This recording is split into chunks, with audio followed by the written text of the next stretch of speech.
University নাকি chit fund ধরতে পারবে না। কে ধরতে পারবে? এর একমাত্র ধরার জায়গা হলো university grant commission. University grant commission যেটা প্রত্যেকটা ইউনিভার্সিটির পরিত্রাতা। ইউনিভার্সিটি গ্র্যান্ট কমিশন ইউনিভার্সিটির ফরমেশন থেকে শুরু করে ইউনিভার্সিটিতে পড়াশোনা, পরীক্ষা, রেজাল্ট থেকে শুরু করে ডিগ্রি প্রদান প্রত্যেকটাই করে কিন্তু ইউনিভার্সিটি গ্র্যান্ট কমিশন অর্থাৎ ইউজিসি। ইউজিসি যখনই নতুন নতুন ইউনিভার্সিটি বা নতুন কোনো অ্যাডমিশন প্রসেস শুরু হয় তার আগে প্রত্যেক বছর কিন্তু অ্যাওয়ার করে দেয়, সতর্ক করে দেয় স্টুডেন্টসদের। যেমনটা গতকাল সকালবেলার ভিডিওতে তোমাদের আমি বলেছিলাম যে ইউনিভার্সিটি গ্র্যান্ট কমিশনের পক্ষ থেকে ডিস্টেন্স এডুকেশনের সম্পর্কে, ডিস্টেন্স এডুকেশনের ব্যাপারে বলা হয়েছে যে সতর্ক থাকতে, কোন কোন কোর্স ডিস্টেন্সে করা যাবে না, কোন কোন কোর্স ডিস্টেন্সে করলে গ্রাহ্য হবে না, এই সমস্ত বিষয়ে আজকের এই ভিডিওতে আমি তোমাদের বলতে চলেছি।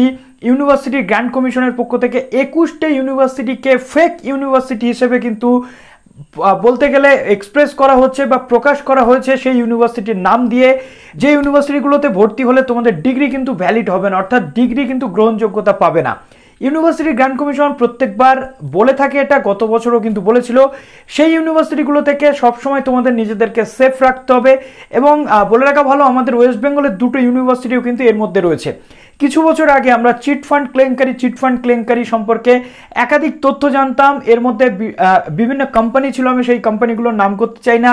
এখন দেখতে পাচ্ছি শিক্ষা ক্ষেত্রেও সেই চিট ফান্ড কোম্পানির মতো বিভিন্ন ফেক ইউনিভার্সিটির ডানা গজিয়ে কিন্তু উঠছে, এবং যেগুলো স্টুডেন্টসদের জন্য ভীষণভাবে বিপজ্জনক, ভীষণভাবে ক্ষতিকর। কেননা যদি কেউ টাকা পয়সা ইনভেস্ট করে সেই ইউনিভার্সিটিতে অ্যাডমিশন নিয়ে থাকে, আলটিমেটলি তার কোনো দাম আর রইল না। এবং এর পাশাপাশি একটা কনফিউশন হচ্ছে, সেখানে উল্লেখ করা হয়েছে একটি ইউনিভার্সিটির নাম, যে ইউনিভার্সিটির নাম হচ্ছে নেতাজি সুভাষ বোস ওপেন ইউনিভার্সিটি। তো এনএসইউ আর এই ইউনিভার্সিটি কি এক, সেটা আমরা এখানে দেখার চেষ্টা করব। এবং এই যে চিট ফান্ড ভার্সেস ইউনিভার্সিটির লড়াই, এইটা আজকে আমরা এই ভিডিও ডিসকাস করতে চলে এলাম। তো যারা নতুন আছে এই চ্যানেলে, অবশ্যই চ্যানেলটিকে সাবস্ক্রাইব করে পাশে থাকা বেল আইকনটি ক্লিক করে দাও, যাতে সমস্ত তথ্যগুলো তোমরা টাইম টু টাইম এখান থেকে পেয়ে যাও। এবং এই 21টা ফেক ইউনিভার্সিটির লিস্ট তোমরা 1 বাই 1 দেখে নাও। যদি কেউ ভর্তি হয়ে থাকো, অবিলম্বে ইউনিভার্সিটির বিরুদ্ধে কিন্তু তোমরা ব্যবস্থা নিতে পারো। তো চলো আর বেশি কথা না বাড়িয়ে অন স্ক্রিন তোমাদেরকে দেখিয়ে দিই। সেই ইউনিভার্সিটি গ্র্যান্ট কমিশনের যে অফিসিয়াল নোটিশটা রয়েছে 25 তারিখের ডেটে কিন্তু নোটিশটা পাবলিশ হয়েছে। কি বলা হচ্ছে, ইউজিসির বিভিন্ন অ্যাক্ট রয়েছে, সেই অ্যাক্ট অনুযায়ী প্রত্যেকটি ইউনিভার্সিটি, সেটা প্রাইভেট হোক, সেটা ডিস্টেন্স হোক, সেটা রেগুলার হোক, সেটা ডিমড ইউনিভার্সিটি হোক বা সেন্ট্রাল হোক বা স্টেট হোক, প্রত্যেকের কিন্তু একটা নির্দিষ্ট রুলস রয়েছে, অ্যাক্ট রয়েছে। সেই অ্যাক্টের আন্ডারে ইউজিসি কিন্তু কাজ করেই থাকে। দেখো 1956-এর যে অ্যাক্ট, অর্থাৎ ভারতের বিশ্ববিদ্যালয় কমিশন বা রাধাকৃষ্ণন কমিশন, প্রথম কমিশন যেটা ছিল বিশ্ববিদ্যালয় কমিশন, সেই কমিশনের অ্যাক্ট অনুযায়ী 22টা, এখানে কিন্তু অলমোস্ট 21টা ইউনিভার্সিটি বা এখানে কিন্তু 21টা ইউনিভার্সিটি তারা ইউজিসির এই অ্যাক্ট বা ইউজিসির যে অ্যাফিলিয়েশন সেই অনুযায়ী নিয়ম মেনে চলছে না বলে তাদেরকে ফেক হিসেবে গণ্য করা হয়েছে ইউনিভার্সিটির পক্ষ থেকে।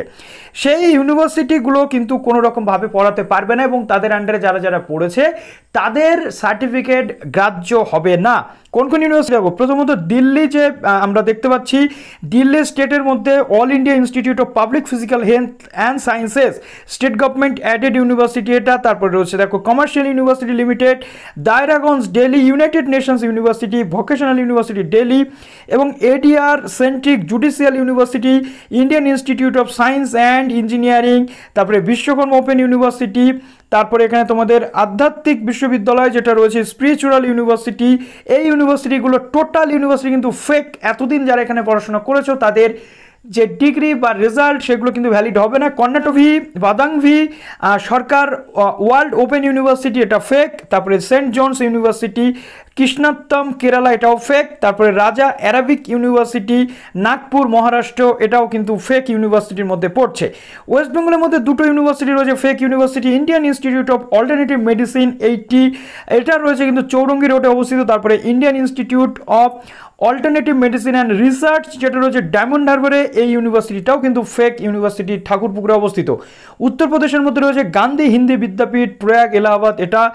তারপরে রয়েছে national university electro complex homoeopathy Kanpur, Netaji Subhash Chandra Bose open Bose university open university যেটা এটা রয়েছে আলিগড় অর্থাৎ উত্তরপ্রদেশে। এই ইউনিভার্সিটিটা নিয়ে কনফিউশন তৈরি হচ্ছে। দেখো প্রথমত NSOU অর্থাৎ নেতাজি সুভাষ ওপেন ইউনিভার্সিটি এটা আমাদের ওয়েস্ট বেঙ্গলের ইউনিভার্সিটি, এটা যথেষ্ট ভ্যালিড ইউনিভার্সিটি এবং ইউজিসি বা ন্যাকের আন্ডারে গ্রেড প্রাপ্ত ইউনিভার্সিটি। এই ইউনিভার্সিটির সাথে এই নেতাজি সুভাষচন্দ্র বোস ওপেন ইউনিভার্সিটির কোনো সম্পর্ক নেই, সুতরাং ভয় পাওয়ার কোনো কারণ নেই।